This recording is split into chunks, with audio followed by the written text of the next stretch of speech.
I am the Tofu Golem. Please enjoy the video. In this video, I will explain how to use code blocks for C programming.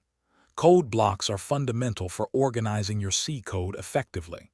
They help group related statements, making your programs more structured and easier to understand.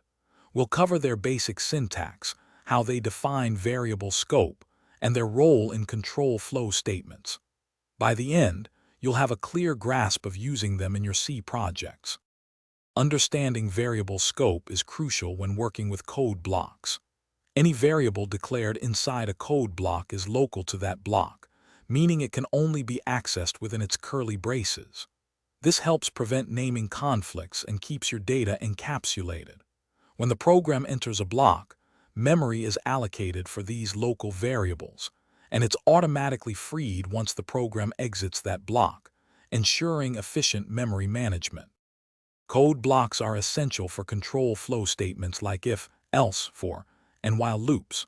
While a single statement can follow these constructs without explicit curly braces, using a block for multiple statements is mandatory. This ensures that all intended operations are executed as part of the condition or loop. It's a best practice to always use curly braces, even for single statements, to improve clarity and prevent potential errors. You can nest code blocks within one another, creating hierarchical structures in your program. Variables declared in an outer block are accessible to inner blocks, but not vice versa.